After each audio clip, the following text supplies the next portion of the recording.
that I was not able to do within the time constraints in the previous lecture. If you say to Roman Catholics that their church demands worship, they will tell you, well, we don't demand worship. We don't claim that the Roman Catholic Church is God. And my answer is simply that the Roman Catholic Church claims the prerogatives of God. It doesn't have to say we are God, but by claiming the prerogatives of God, that's exactly what the Roman Catholic Church is saying. Let me give you the evidence, the clear evidence that the Roman Catholic Church and the popes in particular and the priesthood claim to be God.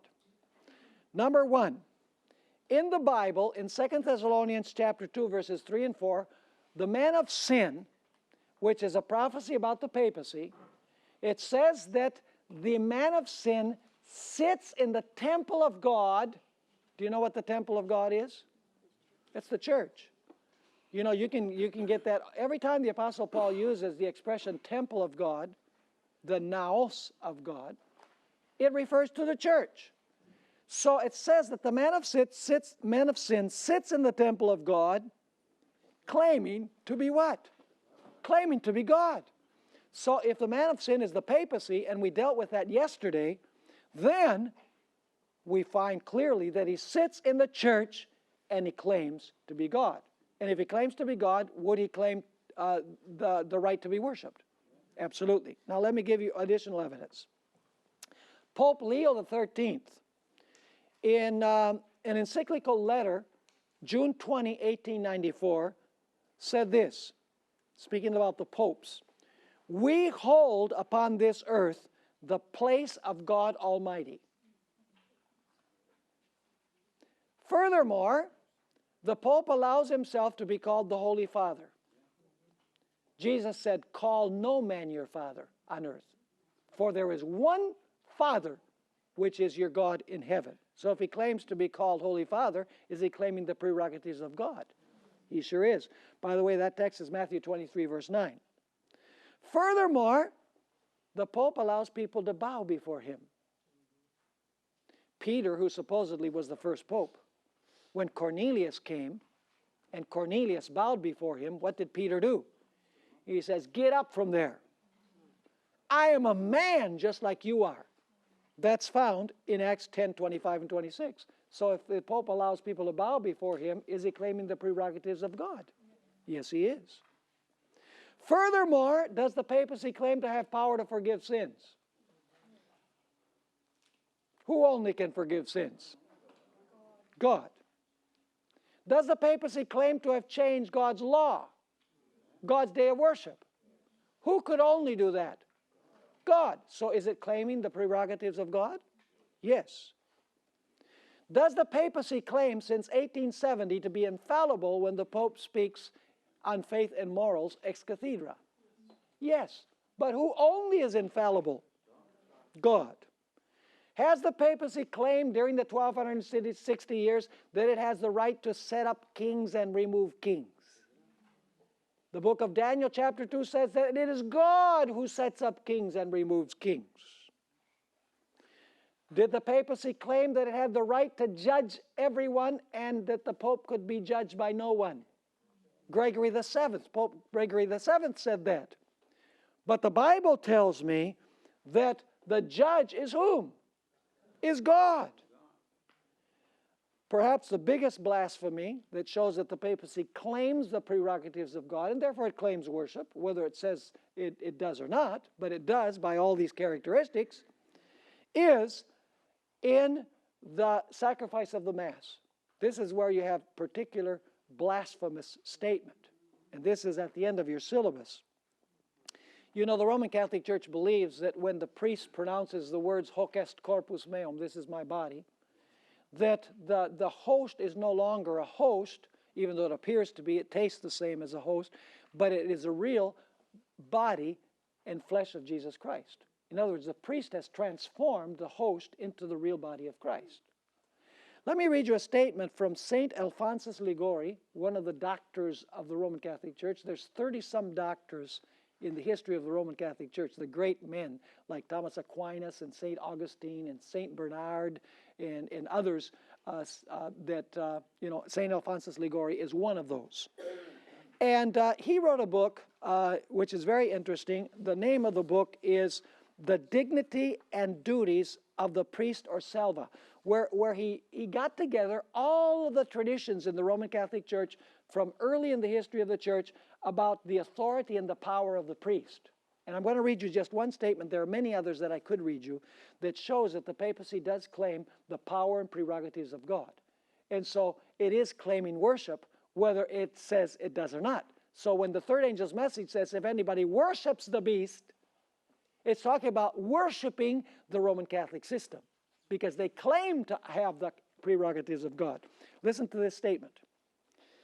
Thus the priest may, in a certain manner, be called the creator of his creator, since by saying the words of consecration, he creates, as it were, Jesus in the sacrament by giving him a sacramental existence, and produces him as a victim to be offered to the eternal Father. As in creating the world, it was sufficient for God to have said, let it be made, and it was created. He spoke, and they were made. So it is sufficient for the priest to say, hoc est corpus meum, that is, this is my body, and behold, the bread is no longer bread, but the body of Jesus Christ. The power of the priest, says Saint Bernardine of Siena, is the power of the divine person, for the transubstantiation of the bread requires as much power as the creation of the world. I rest my case. This is a system that claims the powers and prerogatives of God and claims the worship of human beings, whether they want to admit it or not. So when the third angel's message says, whoever worships the beast, it's saying whoever worships the Roman Catholic system that claims to occupy the place of God on earth and to perform the power and the prerogatives of God. Is that clear? Now let's go to page 269 in our syllabus, Reflections on Daniel 11. And this session and next session, we will be engaged in studying Daniel 11, and then I'm hoping that by this afternoon we will be able to enter our study of Revelation 17, which Revelation 17 and Daniel 11 and Daniel 7 and Revelation 12 and 13, they're all interconnected. Now, let's go through this material like we have in previous sessions. It's written the way that I want it to come out, so we'll just follow what the syllabus has. There is a passage in the book of Daniel that has caused a lively discussion among Seventh-day Adventist ministers and theologians. And that is Daniel 11, verses 40 through 45. Until recently, the Seventh-day Adventist Church practically unanimously believed that the king of the north was a symbol of the papacy, and that the king of the south was a symbol of secularism, primarily reflected in the attitude of the French Revolution. But recently a new view has appeared on the scene, and that is the idea that yes, the king of the north is the papacy, but the king of the south is radical Islam. And the reason why this new interpretation has been brought forth is because radical Islam is in the news. Since 9/11 and the rise of Al-Qaeda and the rise of ISIS, you know, there's unrest among the theologians. They say, well, all of these things have to be someplace in Bible prophecy.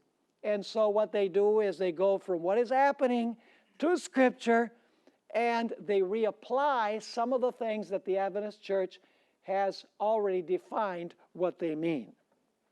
Usually, Ellen White provides valuable guidance in the interpretation of difficult passages of Scripture. But Ellen White seems to be silent on Daniel 11, verses 40 through 45. And some people have taken this apparent silence by Ellen White on these verses to think that perhaps Ellen White simply did not have all of the light. but that those that are teaching radical Islam today, they now have all of the light. In other words, they are going beyond what God revealed to Ellen G. White. Now, first of all, we want to ask the question, does Ellen White have anything to say about Daniel 11, verses 40 to 45? If you examine her writings, you will find that she never quotes these verses. Even more complicated, she never even alludes to the language that is found in these verses. So our task is very complicated to try and find out what Ellen White had to say about Daniel 11, 40 to 45 when she never quotes the verses and she never even alludes to the language in the verses. So you're saying, how in the world can we ever determine if Ellen White had anything to say about these verses? We are going to discover that Ellen White had a lot to say about these verses, even though she does not quote them and she does not allude to the language. And we're going to find there's a reason why she did not quote these verses or allude to the language. There's a historical reason. Now, at the bottom of the page, Ellen White's use of Daniel 11. To my knowledge, there are only 3 primary Ellen White references to Daniel 11. And one of these is indirect, another one is general, and then there is only one in all of her writings that is very specific. So once again, one of these quotations is indirect. She doesn't actually say Daniel 11. Another one, she mentions Daniel 11, but it's a very general reference. And the third one is a very specific reference to Daniel 11 where she actually quotes verses. Not verses 40 to 45, but verses 30 through 36. Now let's examine these 3 Ellen G. White quotations. The first quotation is indirect because she does not specifically mention Daniel 11, but only alludes to it. In 1896, Ellen White wrote this: "The light that Daniel received from God was given especially for these last days. The visions he saw by the banks of the Ulai." Which vision did Daniel receive by the Ulai? Daniel 8. Okay? So is she alluding to Daniel 8 here? Yes. The visions that he saw by the banks of the Ulai and the Hiddekel. Which vision did he receive by the Hiddekel? Daniel 10, 11, and 12. So she's connecting what? Daniel 8 with Daniel 11. Are you following me or not? Very important point. And by the way, Daniel 8 and Daniel 11 follow the same sequence of events. Daniel 8 begins with Medo-Persia, and Daniel 11 begins with Persia. Daniel 8 continues with Greece, and Daniel 11 continues with Greece. Daniel 8 has a notable king, and Daniel 11 has a notable king. Daniel 11 has 4 divisions after that. Daniel 11 has 4 divisions after that. And then you have the breaking of the Prince of the Covenant in the middle of Daniel 11. And then you have the papacy during 1260 years, just like you have in Daniel 8, the little horn. And then you have the final crisis. Daniel 11 is an expansion of Daniel 8. Are you with me? That's why Ellen White here speaks about the visions that he saw by the Ulai and by the Hiddekel.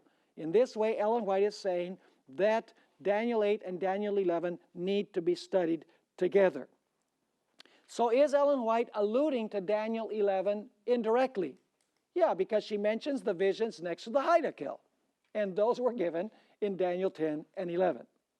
Now the second quotation is general and was written in 1909. Here she actually mentions the phrase Daniel 11. This is the quotation. By the way, the previous one was from Testimonies to Ministers, page 112. And this one is in 9 Testimonies, page 14. It reads in the following way: "The world is stirred with the spirit of war. the prophecy of the 11th chapter of Daniel, see, she mentions the 11th chapter, right? The prophecy of the 11th chapter of Daniel has nearly reached its complete fulfillment. So where are we in Daniel 11? Are we at the beginning of Daniel 11? The middle of Daniel 11? No, towards the end. She says, once again, the prophecy of the 11th chapter of Daniel has nearly reached its complete fulfillment. Soon the scenes of trouble spoken of in the prophecies will take place. She's referring to the time of trouble in Daniel chapter 12 and verse 1. Now the third quotation was written in 1904. And it is the only one where Ellen White actually quotes verses from Daniel 11.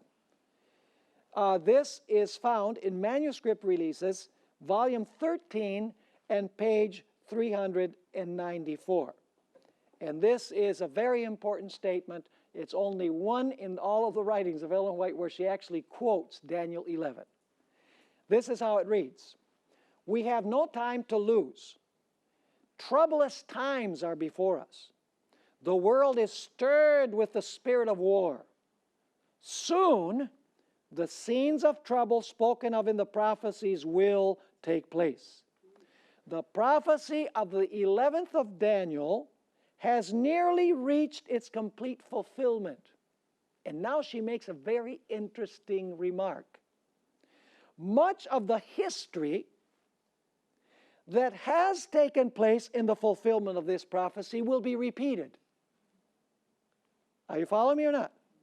Much of the history of Daniel 11 is going to be repeated. Not the prophecy of Daniel 11. The prophecy of Daniel 11 does not have a dual fulfillment. It is the history that fulfilled the prophecy that is going to be repeated in similar fashion.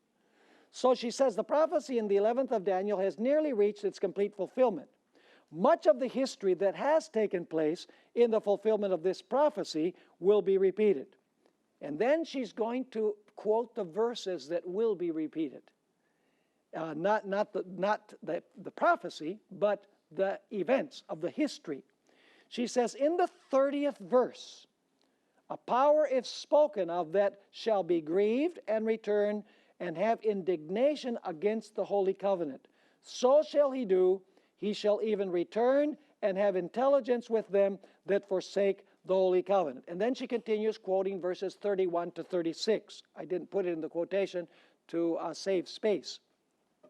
And then she repeats the same thought again. She has said much of the history that has taken place in the fulfillment of this prophecy will be repeated. And then at the end of the statement, she says something similar. She says, scenes similar to those described in these words will take place. Are you with me? Now, let's analyze these three quotations. The quotation from Testimonies to Ministers, page 112, provides us two key items of information. First, the prophecies of Daniel 8 and 11 run concurrently and are parallel. Is that clear? The prophecy by the Ulai was the one given in chapter 8, and the one by the Heidekel was the one given in chapters 10 and 11. So chapter 8 and chapter 11 must be studied together because they run the same sequence of events. They are parallel.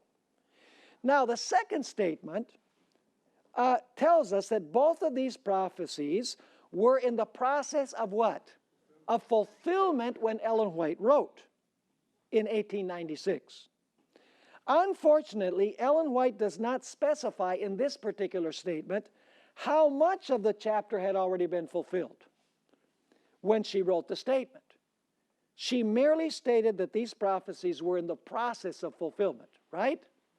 So she's saying, some of Daniel 11 has been fulfilled because it's in the process of fulfillment in 1896.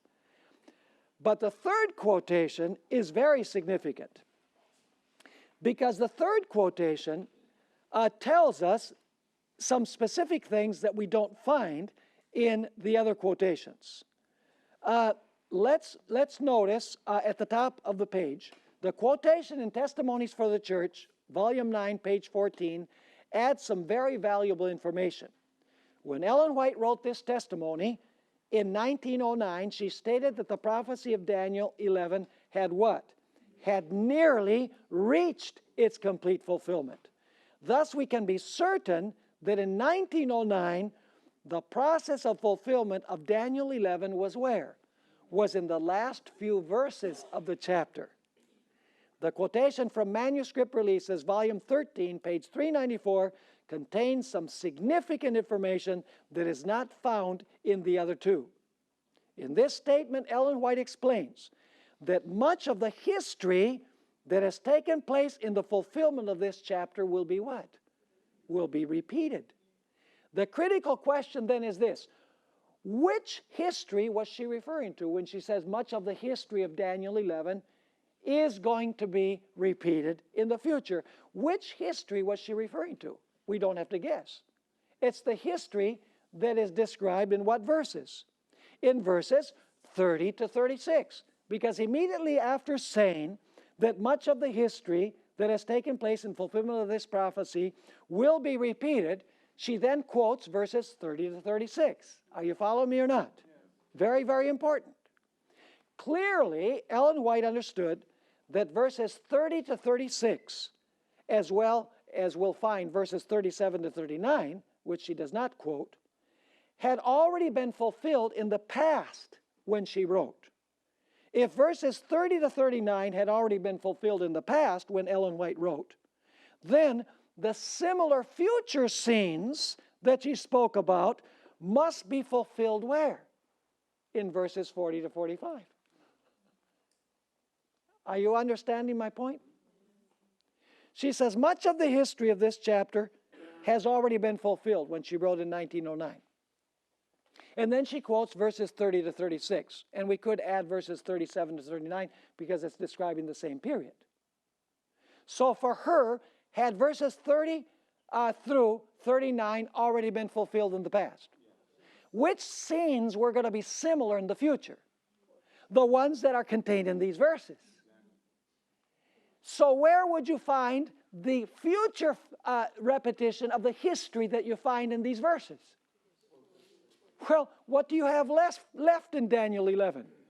All you have left is verses 40 to 45. So the future repetition of the history of verses 30 through 39 has to be where? In verses 40 through 45. Raise your hand if you're understanding what I'm saying. I hope that those who did not raise their hand are simply lazy. Now, let's continue here. I'm going to read the paragraph so you get it clearly. Clearly, Ellen White understood that verses 30 to 36, as well as verses 37 to 39, which she does not quote, had already been fulfilled in the past when she wrote. If verses 30 to 39 had already been fulfilled in the past, then the similar future scenes must be described in verses 40 to 45. Thus, verses 30 to 39 describe events in the past from the time that Ellen White wrote, while verses 40 to 45 describe events when? In the future. Now, here's a very important paragraph. It is important to realize that Ellen White is not saying that these verses have a dual fulfillment. In other words, these verses are not going to be fulfilled again. What is going to take place is that many of the things that fulfilled these verses will be repeated. The history, what happened in the history of this prophecy, many of the scenes are going to be similarly repeated. Are you understanding the distinction? Very important. What she is saying is that much of the history that fulfilled these verses will be repeated. Stated another way, it is not the prophecy of verses 30 to 39 that will be fulfilled once again, but rather much of the history that fulfilled the prophecy in the past that will be repeated in similar fashion in the future. Now, we need to take a look at the distinction between a double fulfillment of the prophecy and a similar fulfillment to the history. That takes us to our next paragraph. At this juncture in our study, we need to ask, why will the historical scenes of the past repeat once again in similar fashion? The answer really isn't hard to find. The arrogant, and we've studied this before, the arrogant and persecuting power that is described in verses 30 to 39 is the Roman Catholic papacy, as it behaved during its 1260-year career. That's why it's past. During this period, as we've studied, it joined church and state, ran loose, in other words, it was not in captivity, and used the sword of the state to persecute dissenters. That's verses 30 to 39. Are you catching my gist? Verses 30 to 39. As is well known, at the end of the 1260 years, the papacy received what? A deadly wound, when the state turned against it in the events related to the French Revolution. But this was not the end of the papacy's career, right? We studied this.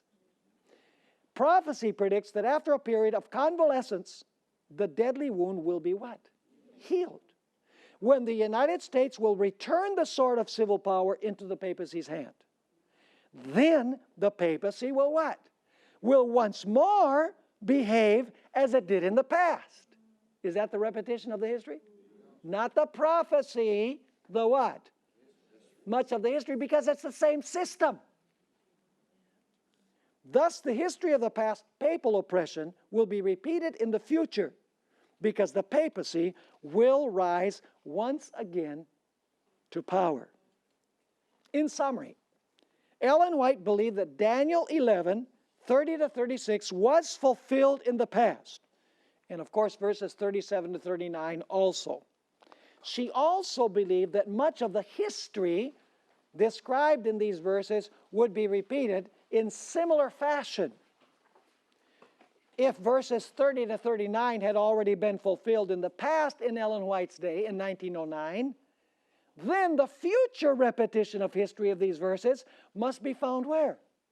In verses 40 to 45. See, this is like detective work.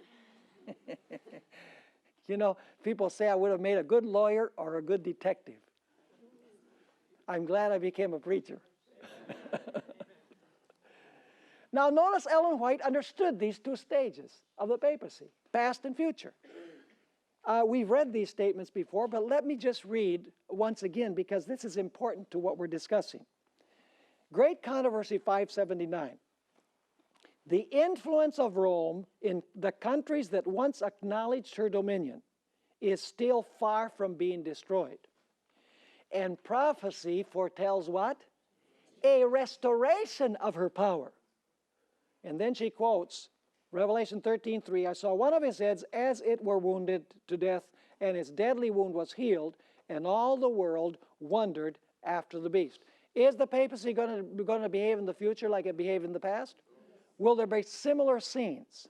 Will history be repeated? Yes, absolutely. Volume 5 of the Testimonies, page 712.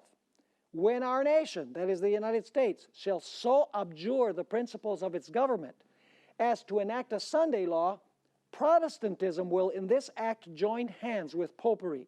It will be nothing else than what? That's an important expression, giving life. Why would the papacy need to be given life? Because it has a deadly wound. Giving life to the tyranny which has long been eagerly watching its opportunity to what? To spring again into what? Active despotism. So is the papacy going to behave in the future like it behaved in the past? Yes. Is there going to be a repetition of the history of this period in similar fashion? Yes. So had verses 30 to 39 been fulfilled already in 1909?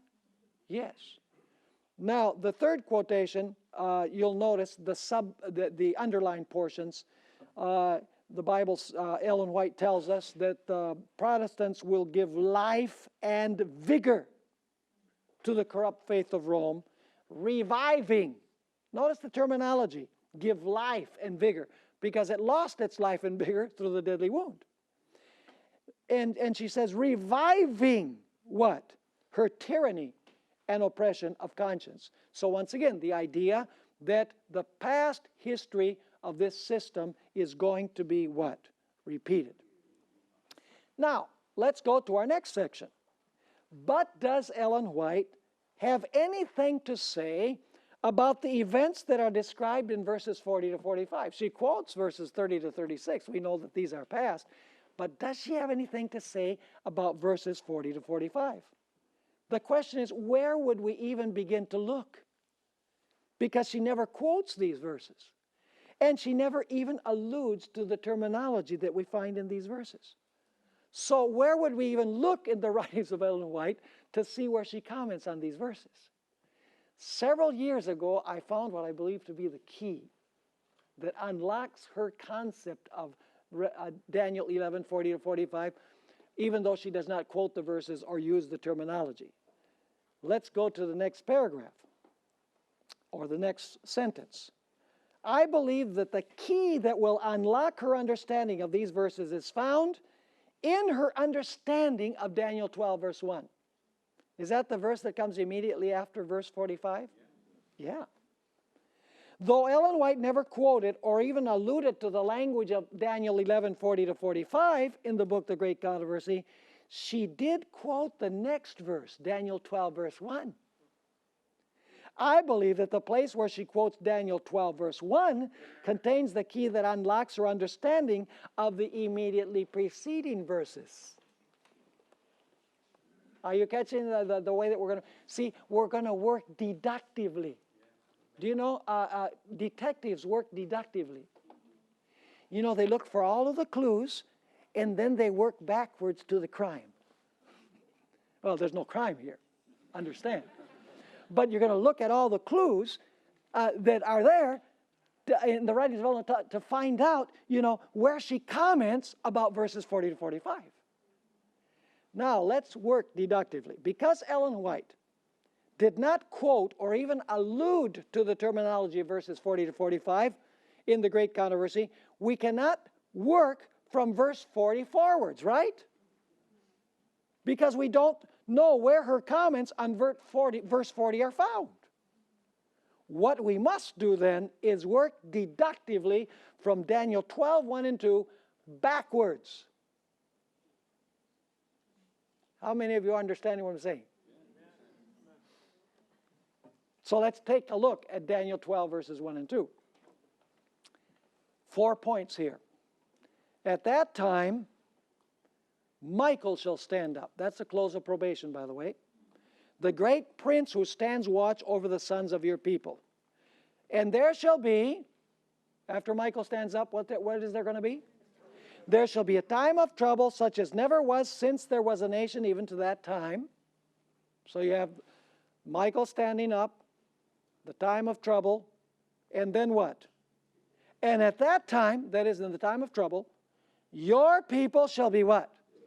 Delivered. That's the next event. At the end of the time of trouble, God's people are delivered. Everyone who is found written in the book. And now notice Daniel 12, verse 2. And many of those who sleep in the dust of the earth shall awake. This is when God's people are delivered, right? Some to everlasting life, and some to shame and everlasting contempt. Do you have that sequence clear? The sequence is the standing up of Michael, the time of trouble, the deliverance of God's people from the time of trouble, and the special resurrection, or the resurrection of many who lie in the dust of the earth will rise. Some to everlasting life, and some to shame and everlasting contempt. Now, let's notice how Ellen White developed these 4 events in great controversy, but in reverse order. Is that fair? Reverse. So we're going to work from Daniel 12, verse 2, backwards. This is where it gets very interesting. Great Controversy 637 comments on the special resurrection. Remember the page 637. This is how Ellen White comments on it. She's commenting on the 4th item, on the special resurrection. Graves are opened, and many of them that sleep in the dust of the earth awake, some to everlasting life, and some to shame and everlasting contempt. Is that a quotation of Daniel 12, verse 2? So we know in Great Controversy where she's commenting on item number 4. Now, where does she comment on item number 3? which is the deliverance of God's people. On page 635, we're going backwards, right? On page 635, Ellen White describes the third item on the list. The chapter's title is what?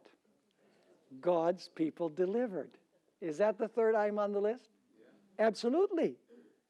At the beginning of the chapter, she states, the people of God, some in prison cells, some hidden in solitary retreats in the forest and the mountains, still plead for divine protection, while in every quarter companies of armed men, urged on by hosts of evil angels, are preparing for the work of death. It is now in the hour of utmost extremity that the God of Israel will interpose for the deliverance of his saints. Is that the third item on the list? See, we're working backwards. Now, it will be noticed also that Ellen White concluded the previous chapter on the time of trouble, which is at the end of the time of trouble. Notice the quotation that she gives right before the chapter on God's people delivered. In the last paragraph, she once again says God is going to deliver his people. It says there in Great Controversy 634, glorious will be the what? The deliverance of those who have patiently waited for his coming, and whose what? Whose names are written in the book of life. Is that in Daniel 12, verse 2? It most certainly is. Now, we need to go, that's item number 3. Now we need to see where Ellen White comments on item number 2, the time of trouble. Would you expect to find it earlier in Great Controversy? Yes. Notice Great Controversy, page 616. We have the second item in the list. Here, Ellen White begins the chapter on the time of trouble. In fact, the title of the chapter before the deliverance of God's people is the time of trouble. So is she commenting on item number 2 in this chapter? Of course. She actually uses the expression, she says, the people of God will then be plunged into those scenes of affliction and distress described by the prophet as the time of Jacob's trouble. That's item number 2, and it's page 616. So we've moved from page 637 to 635 to 616. Where would you expect to find the standing up of Michael and the close of probation? How about page 613? Do you know what verse she begins the chapter with? Daniel 12, verse 1. And then she makes this comment. Then Jesus ceases his intercession in the sanctuary above. When he leaves the sanctuary, darkness covers the inhabitants of the earth. In that fearful time, the righteous must live in the sight of a holy God without an intercessor. Is that the close of probation? So, summary of Ellen White's exposition of Daniel 12, 1 and 2. 6:13, the standing up of Michael. 6:16, the time of trouble. 6:35, God's people delivered. 6:37, the special resurrection. And I put them in forward order, but we studied them in backward order. Now let's take a look at the important expression, at that time. It is extremely important to realize that Daniel 12, verses 1 and 2, cannot be understood independently of its context. Daniel 12, 1 and 2 is actually a continuation of the flow of events that transpired in the previous verses. Are you understanding that point? Yeah. Crucially important. In other words, Daniel 12 and 1 and 2 does not begin a new sequence. It continues the sequence of the previous chapter. Amen. And you say, how do we know that? Well, this is clearly indicated by the fact that Daniel 12, verse 1 begins with a time reference. At that time. The question is, at which time? At the time when the king of the north, in verses 40 and 45, 44 and 45, are coming after God's people to what? To destroy them. That's why Michael has to stand up and watch guard over God's people. Because the king of the north is coming after them. Let me ask you, what would the king of the north represent? Who utters the death decree in the book of Revelation? It's the beast that rises from the earth, but by the commissioning of whom? Of the papacy. So would this be the same scenario? Who would the king of the north be? It would have to be the papacy. You can only have one last power that persecutes God's people, not 20. If the last power in Revelation 13 is the papacy, by the help of the United States. If it's the same power in 2 Thessalonians 2, in Matthew 24, in Revelation 17, this must represent the same power that goes out, gives the death decree against God's people. So, the expression at that time connects with chapter 11. Now, here is the key question. Where would we expect to find Ellen White's comments about what takes place before Daniel 12, verse 1? I'll give you one guess. How about before page 613? Does that sound reasonable? We can't always depend on reason, so we have to look at the evidence. Now let's consider the literary structure of Daniel 11:44b through verse 45, and then chapter 12 and verse 1. And we're going to go to chapter 11, verse 44a in a little while. I'm leaving it out for a specific reason. Now let's carefully consider the literary structure of Daniel 11:44, the last half of the verse, and verse 45, as it relates to Daniel 12, verse 1. In order to ascertain to what event the expression "at that time" refers to, a comparison of these two passages reveals that they are describing the same events in the same order, but with different terminology and emphasis. So in other words, what I'm saying is that Daniel 11:44, the last half of the verse, and verse 45 present the same order of events as Daniel 12 and verse 1, but with a different emphasis. Are you understanding what I'm saying?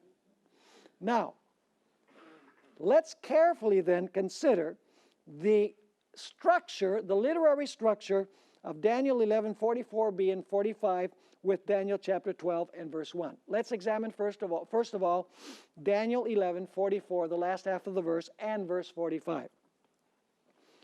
I'm summarizing here. Verse 44b says, "The king of the north goes out to destroy and annihilate many." Okay? So the king of the north goes out to destroy and annihilate many. Second event, in verse 45a, the king of the north sets up the tents of his palace in a strategic place between the sea and the glorious holy mountain to give a final death blow to God's people. And then C, which is Daniel 11:45b, the king of the north, what? Comes to his end with none to help him. So are you catching the picture? The picture is the king of the north goes out to destroy and annihilate many. It sets itself up in a strategic location to deliver the final death blow, and then the king of the north comes to his end with no one to help him. Now, Daniel 12, verse 1 repeats the same three ideas in the exact order, but with a different emphasis. Daniel 12, verse 1 says, Michael stands up to what? To defend his people when the king of the north goes out to destroy them. Are you with me? What comes as a result of the king of the north placing himself in a strategic position to deliver the death blow? God's people will go through what? Through the time of trouble. But what's going to happen with the king of the north? He's going to come to the end with none to help him. Daniel 12, verse 1 says that God's people will be delivered. Are you following me? Now let's read this here from the syllabus. Daniel 11:44b and 45 and 12:1 are precisely parallel, but they portray a different emphasis. Whereas Daniel 11:44b through verse 45 highlights the activities of the king of the north. Isn't that the center of that passage there? And its destiny for oppressing God's people. Daniel 12 verse 1 focus on the jeopardy of God's people at the hand of the king of the north and their deliverance by God. This is the way it works out. When the king of the north goes out with great fury to destroy and annihilate many, Michael will stand up to protect and defend them. When the king of the north places the tents of his palace in a strategic location to deliver the final death blow against God's people, by the way, vividly described in the first page of God's people delivered in great controversy, God's people will go through a terrible time of trouble such as never was. But the king of the north will come to his end with none to help him when God intervenes to deliver his people who are written in the book. Thus, the expression at that time links Daniel 11:44b and verse 45 with Daniel chapter 12 and verse 1. The actions of the king of the north against the remnant are answered by counteractions by God in defense of his faithful remnant. Did you catch the point? Isn't this fun? I delight in the study of Scripture. It's beautiful. No human mind could have devised this. I mean, this is evidence of the Bible's inspiration, as far as I'm concerned. Now you say, now wait a minute, Pastor Bohr, what about the first part of verse 44 that you skipped? We need to take a look at that. So let's go to our next subtitle. What about Daniel 11:44a? Here we are told that tidings from the north and from the east will trouble the king of the north. In other words, this phrase explains the reason why the king of the north will go out and attempt to destroy and annihilate many. Are you understanding this? In other words, the first half of verse 44 says that tidings from the north and the east are going to trouble the king of the north. And because they trouble him, what is he going to do? He's going to go out to try and annihilate and destroy God's people, which will lead to Michael standing up to defend them, which will lead eventually to their deliverance. Let's read the verse. But news from the east and the north shall trouble him. That means alarm or disturb him. And what does he do then? Therefore, what does therefore indicate? Because of this, therefore, he shall go out with great fury to destroy and annihilate many. Do the tidings from the north and the east have anything to do with the anger of the king of the north against God's people? Yeah. Absolutely. It's the reason. Now, what is this news that comes from the east and from the north that so infuriates the king of the north that he seeks to destroy many? We must go to the book of Revelation to answer this question, because the book of Revelation unseals the book of Daniel. It is the secrets unsealed of Daniel. Notice the book Christ Triumphant, page 344.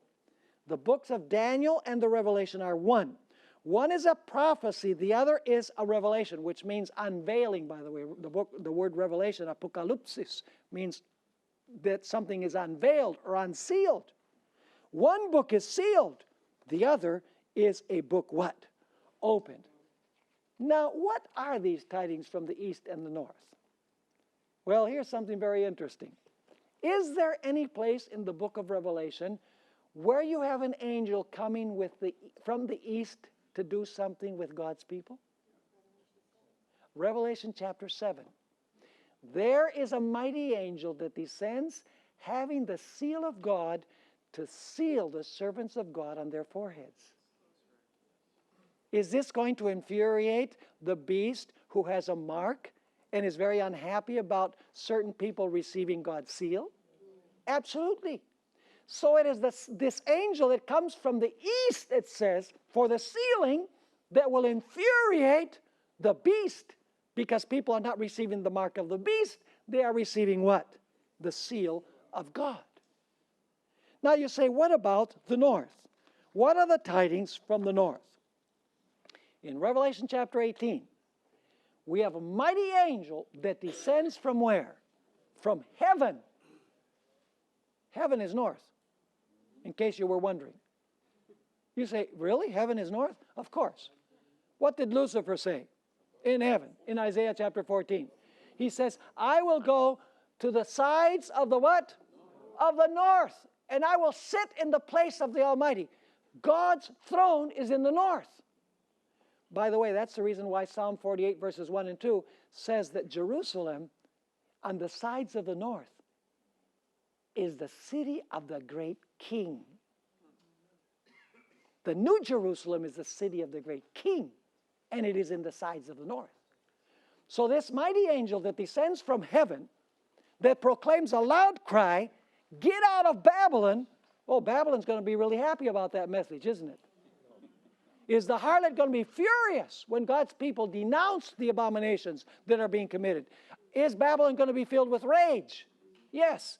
So the king of the north is filled with rage because of the sealing message, which is a contradiction of the mark of the beast, and because God's people are proclaiming the loud cry for people to get out of Babylon, and multitudes are coming out of Babylon, and Babylon is losing its subjects. Are you with me?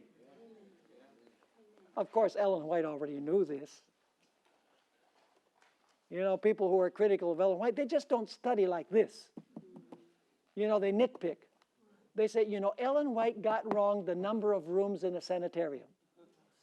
So what? God did not reveal to Ellen White the number of rooms of the sanitarium.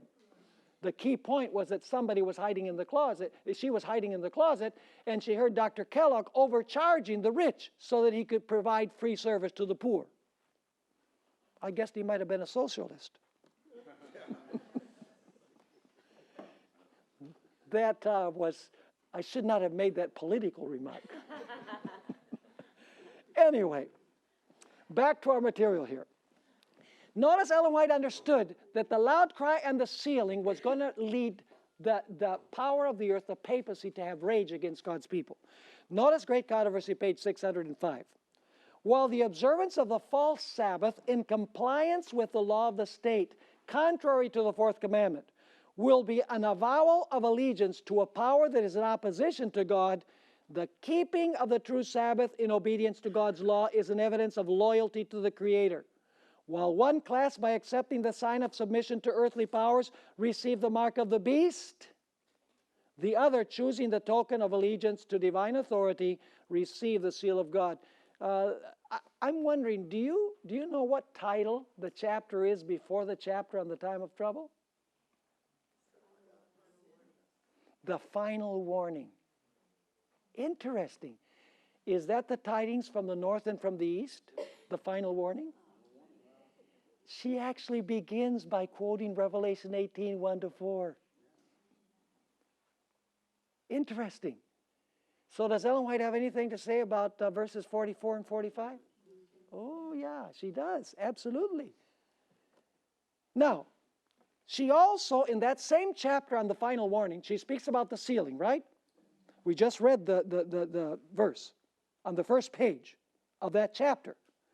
Some receive the mark of the beast, others receive the seal of God. Then on page 607, she says, the power attending the message will only what? Madden those who oppose it. There you have the anger. And then on pages 614 and 615 in the same chapter, she says, the power attending the last warning, actually this is on the chapter of the time of trouble, but she's referring back to what happened during the sealing time. The power attending the last warning has what? Has enraged the wicked. Their anger is kindled against all who have received the message, and Satan will excite to still greater intensity the spirit of what? Of hatred and persecution.